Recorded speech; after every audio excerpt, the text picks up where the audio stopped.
আসসালামু আলাইকুম, good morning. সুপ্রিয় শিক্ষার্থীবৃন্দ, তোমাদেরকে আজকে অনলাইন ক্লাসে স্বাগত জানাচ্ছি। আমি মোহাম্মদ রকিবউদ্দিন, প্রভাষক, উদ্ভিদ বিজ্ঞান বিভাগ, Saint Scholastica girls school and college.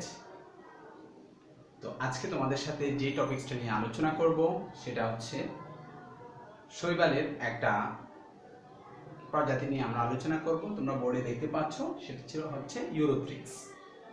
তো আমরা আমাদের প্রিভিয়াস ক্লাসে শৈবাল সম্পর্কে, শৈবালের সাধারণ বৈশিষ্ট্য, শৈবালের সম্পর্কে বেসিক আলোচনা এবং শৈবালের দৈহিক গঠন, এগুলো সম্পর্কে আমরা জেনেছি। তো আমাদের এইচএসসি সিলেবাসে একটা আমাদের প্রজাতি, শুধুমাত্র একটা জেনাস নিয়ে পড়তে হবে, সেটা হচ্ছে ইউরোথ্রিক্স। তো আজকে আমরা ইউরোথ্রিক্স সম্পর্কে, ইউরোথ্রিক্সের গঠন, ইউরোথ্রিক্সের বাসস্থান, ইউরোথ্রিক্সের দৈহিক গঠন এবং ইউরোথ্রিক্সের জননের মধ্যে আমরা শুধুমাত্র অযৌন জনন এবং অঙ্গজ জনন নিয়ে আলোচনা করব। তো আমরা শুরু করা যাক। আমরা জানি শৈবালের, আর সেই সাথে আমরা এটার শ্রেণীবিন্যাস নিয়ে আলোচনা করব। প্রথমে যদি আমরা একটু ইউরোথ্রিক্সের শ্রেণীবিন্যাসের কথা চিন্তা করি, তাহলে আমরা জানি শ্রেণীবিন্যাসের একক, 7টা একক রয়েছে। সেই 7টা একক আমাদেরকে কিভাবে লিখতে হয় সেগুলো আমি তোমাদেরকে প্রিভিয়াস ক্লাসগুলোতে বলার চেষ্টা করেছিলাম। তো তারই ধারাবাহিকতায় ইউরোথ্রিক্সের একটু তোমরা লিখে নিতে পারো যে ইউরোথ্রিক্সের বিভাগ হচ্ছে ক্লোরোফাইটা, বিভাগের পরে হচ্ছে শ্রেণী, আর শ্রেণী হচ্ছে ক্লোরোফাইসি, আর বর্গ হচ্ছে ইউরোথ্রোক্যালিস, বর্গ ইউরোথ্রোক্যালিস, এবং পরিবার হচ্ছে ইউরোথ্রিকেসি, আর জেনাস হচ্ছে ইউরোথ্রিক্স। আমি আবারও বলছি, বিভাগ হচ্ছে ক্লোরোফাইটা, শ্রেণী হচ্ছে ইউরোথ্রিকেসি, আর বর্গ হচ্ছে ইউরোথ্রিক্যালিস, আর বর্গের পরে হচ্ছে পরিবার ইউরোথ্রিকেসি, আর জেনাস হচ্ছে ইউরোথ্রিক্স। তাহলে আমরা এই জেনাস সম্পর্কে আজকে জানবো। প্রথমে আমরা জানবো এই ইউরোথ্রিক্সের বাসস্থানটা কোথায়, অর্থাৎ এটাকে আমরা কোথায় পেয়ে থাকি। সাধারণত মিঠা পানি যেখানে থাকে, অর্থাৎ পুকুর, খাল, বিল, নদী, হাওর, আর এই ধরনের জলাশয়গুলোতে এই ইউরোথ্রিক্সটা খুব বেশি পরিমাণে বসবাস করে।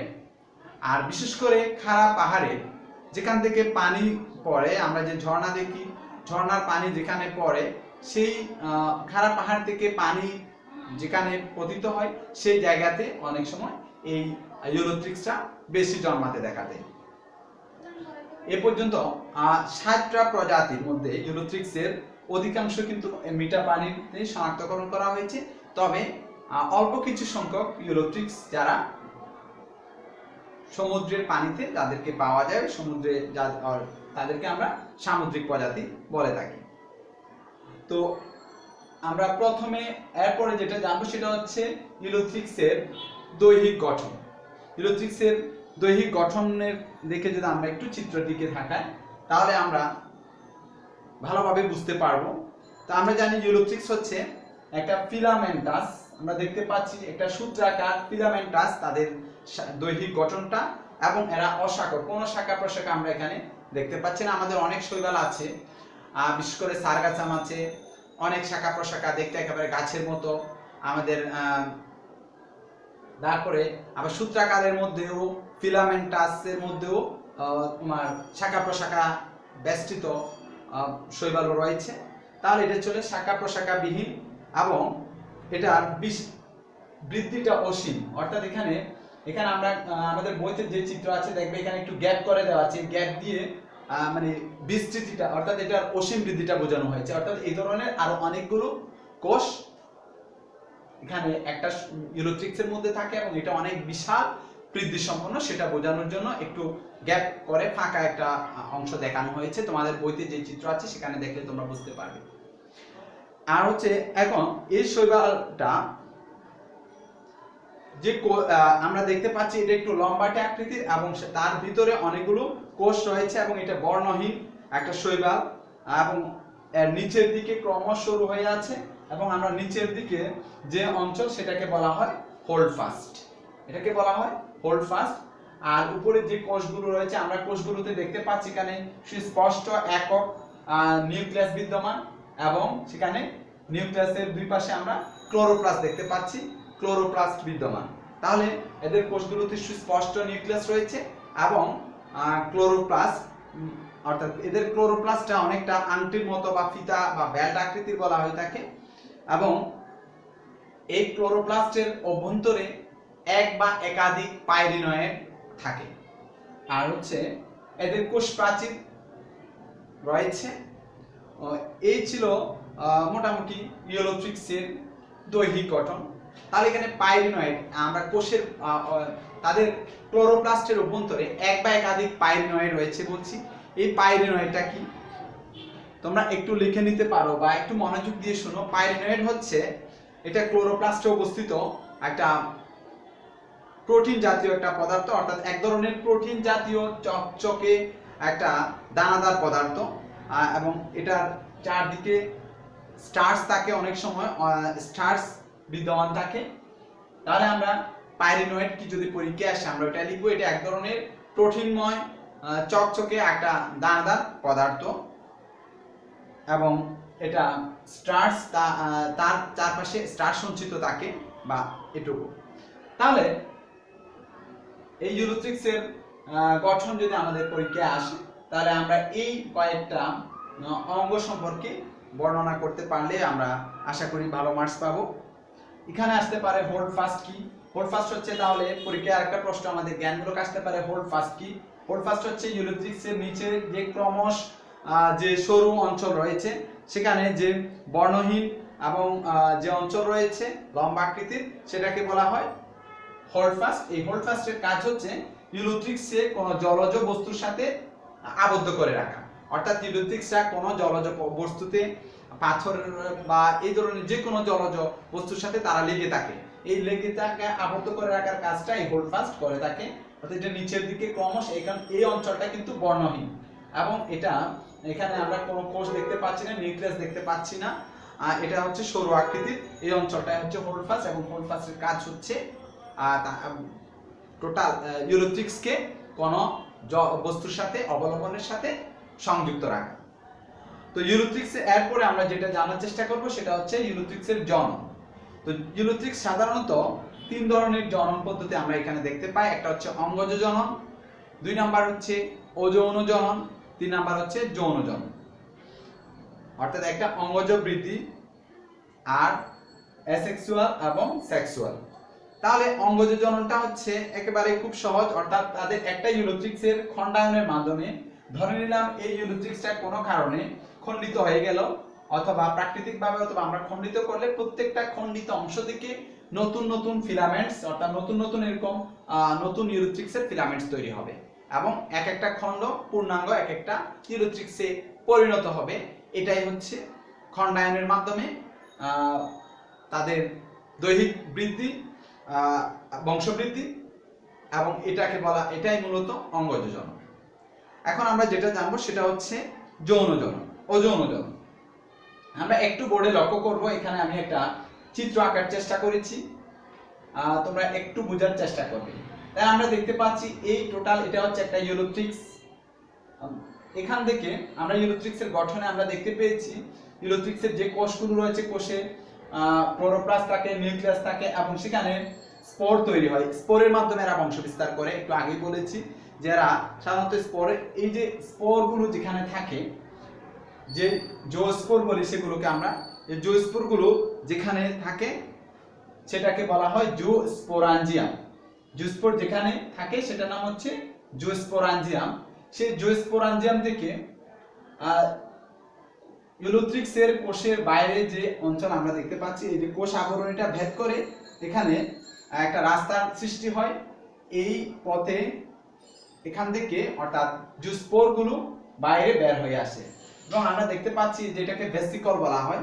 এই জুসপোরগুলো সাধারণত 4টা ফ্লাজেলা যুক্ত হয়ে থাকে। যেহেতু এরা ফ্লাজেলা আছে তাহলে আমরা বুঝতে পারছি এরা সচল, অর্থাৎ জুসপোর হচ্ছে সচল এবং এরা চলাচল করতে পারে, এরা সাঁতরাতে পারে।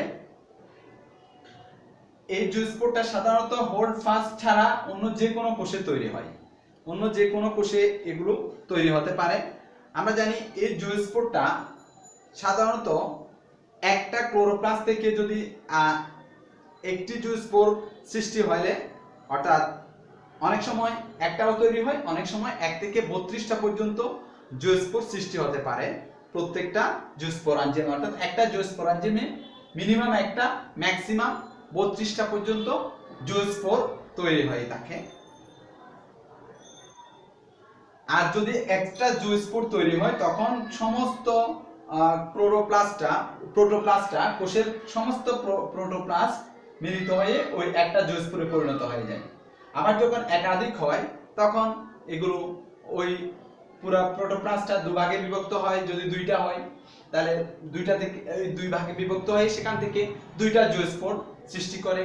আর যদি 4টা হয় তাহলে 4 ভাগে বিভক্ত হয়ে সেখান থেকে 4টা, এভাবে 32টা পর্যন্ত জুসপোর একটা জুসপোরাঞ্জিয়ামে তৈরি হয়। জুসপোরাঞ্জিয়াম মানে হচ্ছে সহজ কথায় যদি আমরা বলি, অর্থাৎ যেখানে স্পোর থাকে, স্পোরের থলি। জুসপোরের থলির নাম হচ্ছে জুসপোরাঞ্জিয়াম। স্পোরের থলিকে আমরা স্পোরাঞ্জিয়াম বলে থাকি।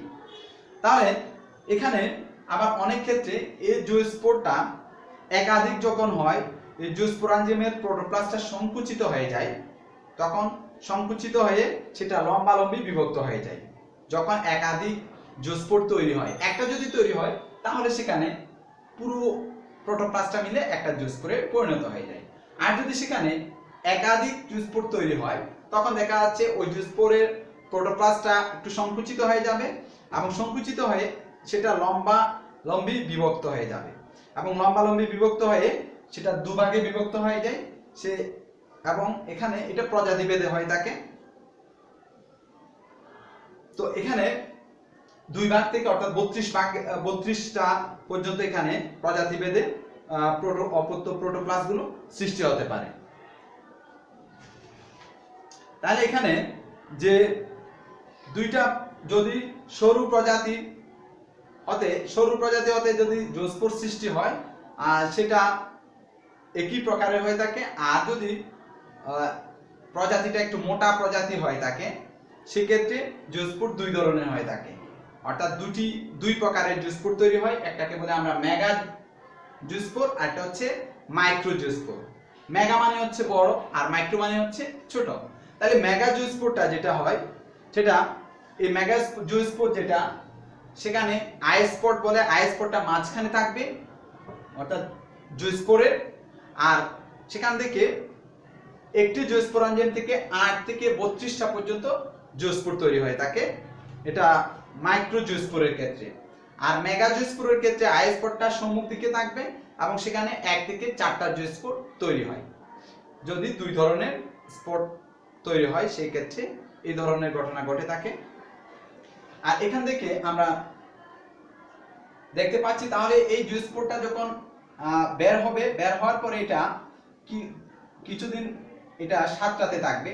সাঁতরানোর পরে সে কোনো একটা অবলম্বন পেলে এই ফ্লাজেলার সাহায্যে সে কোনো একটা অবলম্বনের সাথে সংযুক্ত হবে, যেটাকে আমরা অঙ্কুরোদ্গম বলছি। এই অঙ্কুরোদ্গম হওয়ার পরে সেটা একটা পর্যায়ে গিয়ে তার বাইরে একটা আবরণ তৈরি হবে। এই আবরণ তৈরি হওয়ার পরে সেখানে কোষগুলো বিভাজিত হয়ে এখানে নতুন কোষের সৃষ্টি হবে এবং এটা দৈহিকভাবে বৃদ্ধিপ্রাপ্ত হবে। এবং দৈহিক বৃদ্ধিপ্রাপ্ত হতে ফিলামেন্টটা আস্তে আস্তে লম্বা হবে, আর তার কোষের সংখ্যা বাড়বে এবং ফিলামেন্ট লম্বা হবে এবং এভাবে যে নতুন ফিলামেন্ট তৈরি হবে, তারপরে সেখান থেকে নতুন ইউরোথ্রিক্সের জন্ম নেবে। খুবই সহজ একেবারে।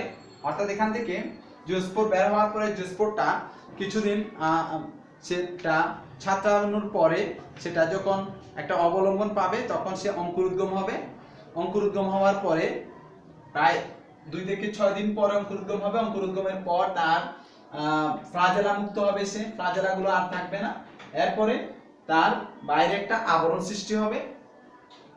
এর পরবর্তীতে তার কোষগুলো বিভাজিত হয়ে এগুলো মানে কি বলে অর্থাৎ লম্বালম্বি না, এরা প্রস্থে বিভাজিত হবে, কোষগুলো প্রস্থ বরাবর বিভাজিত হয়ে কোষের সংখ্যা বৃদ্ধি প্রাপ্ত হবে এবং সেখান থেকে ইউরোথ্রিক্সের ফিলামেন্টের দৈহিক বৃদ্ধি হবে এবং পূর্ণাঙ্গ ইউরোথ্রিক্সে পরিণত হবে। এই হচ্ছে মোটামুটি আমাদের ওজন ও জনন প্রক্রিয়া। তো এখানে আমরা গুরুত্বপূর্ণ কয়েকটা প্রশ্ন পরীক্ষা আসতে পারে, তোমরা একটু লিখে নিতে পারো। সেটা হচ্ছে অ্যাপ্লানোস্পোর। অ্যাপ্লানোস্পোর কি, একটা হচ্ছে হিপনোস্পোর কি। তাহলে অ্যাপ্লানোস্পোরের মধ্যে আমরা দেখতে পাচ্ছি অ্যাপ্লানোস্পোর হচ্ছে প্রতিকূল পরিবেশে যখন জুস্পোরগুলো সংকুচিত প্রতিকূল পরিবেশ যখন থাকে তখন এই জুস্পোরগুলো অঙ্কুরিত হয় না, অর্থাৎ এরা তাদের চারপাশে এক ধরনের প্রাচীর গঠন করে নিজেদের ওই প্রতিকূল অবস্থাটা কাটানোর চেষ্টা করে, সেই অবস্থাটাকে বলা হয় অ্যাপ্লানোস্পোর। আর হিপনোস্পোর, আর একটা প্রশ্ন আসতে পারে হিপনোস্পোর কাকে বলে বা কি। হিপনোস্পোর হচ্ছে যখন একটি কোষের সম্পূর্ণ প্রোটোপ্লাস্টটা গোলাকার হয়ে তার চারপাশে একটা আবরণ সৃষ্টি করে, অর্থাৎ একটা পুরো প্রাচীর তৈরি করে একাইডিটিতে পরিণত হয়, তখন সেটাকে বলা হয় হিপনোস্পোর। অর্থাৎ যখন গোলাকার হয়ে সম্পূর্ণ প্রোটোপ্লাস্টটা গোলাকার হয়ে যাবে এবং তার চারপাশে একটা পুরো মোটা একটা প্রাচীর তৈরি করে তারা একাইনিটিতে পরিণত হবে, তখন সেটাকে বলা হয় হিপনোস্পোর। আর অ্যাপ্লানোস্পোর হচ্ছে প্রতিকূল পরিবেশে তারা অঙ্কুরোদ্গম না হয়ে তারা তার চারপাশে একটা আবরণ তৈরি করে ওই প্রতিকূল পরিবেশ কাটানোর চেষ্টা করে, সেই অবস্থায় তাদেরকে বলা হয় অ্যাপ্লানোস্পোর। তো এই ছিল আজকে আমাদের ইউরোথ্রিক্সের দৈহিক গঠন এবং ওজন ও জনন সম্পর্কে আলোচনা। তো আমরা আজকে জানলাম ইউরোথ্রিক্স কাকে বলে বা ইউরোথ্রিক্সের শ্রেণীবিন্যাস জানলাম, ইউরোথ্রিক্সের দৈহিক গঠন জানলাম। দৈহিক গঠন থেকে অর্থাৎ আমরা দৈহিক গঠন বৈশিষ্ট্যগুলো লিখতে পারবো। আর হচ্ছে জননের মধ্যে আমরা অঙ্গজ জনন আর ওজন ও জননটা আমরা আজকে জেনেছি এবং পরবর্তী ক্লাসে আমরা যৌন জনন নিয়ে আলোচনা করব। আর দৈহিক গঠনের মধ্যে আমাদের গঠন বৈশিষ্ট্যগুলো আসতে পারে, খুবই গুরুত্বপূর্ণ। তোমরা এগুলো একটু মনোযোগ সহকারে পড়ার চেষ্টা করবে। আমি আরেকটু করে বলছি তোমাদের এই দৈহিক গঠনগুলো কি কি। এখানে প্রথম হচ্ছে এরা ফিলামেন্টাস, আমরা দেখতে পাচ্ছি ফিলামেন্টাস অর্থাৎ সূত্রাকার। আর হচ্ছে এরা অশাখ, সবুজ এবং অসীম বৃদ্ধি সম্পন্ন। এরা অশাখ, কোনো শাখা নাই এবং এরা সবুজ এবং বৃদ্ধিটা অসীম। তারপর হচ্ছে এদের দেহে এক সারি খর্বাকৃতির যে আমরা কোষ দেখতে পাচ্ছি এবং বেলনাকার, এগুলোকে খর্বাকৃতি বা বেলনাকার কোষ থাকে। এগুলো সব হচ্ছে তার গঠনগত বৈশিষ্ট্য। তারপর হচ্ছে গোড়ার দিকে একটি লম্বাকৃতির বর্ণহীন একটা কোষ থাকে যেটাকে হোল্ড ফাস্ট বলা হয়। এই হোল্ড ফাস্টের কাজ হচ্ছে কোন একটা জলজ অবলম্বনের সাথে ইউরোথ্রিক্সকে আটকিয়ে রাখা। আর হচ্ছে এদের প্রত্যেকটা কোষ প্রাচীরটা আমরা দেখতে পাচ্ছি সুনির্দিষ্ট কোষ প্রাচীর রয়েছে এবং প্রত্যেকটা কোষে কিন্তু নিউক্লিয়াস বিদ্যমান, এটা আরেকটা বৈশিষ্ট্য।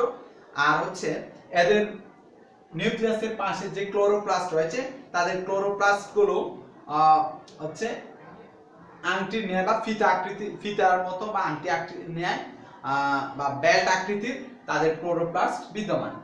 এই কয়েকটা বৈশিষ্ট্য যদি আমরা জানি তাহলে আমরা ইউরোথ্রিক্সের দৈহিক গঠন বর্ণনা করতে পারবো অথবা তাদের দৈহিক গঠনগত বৈশিষ্ট্যগুলো নিয়ে আমরা আমরা লিখতে পারবো।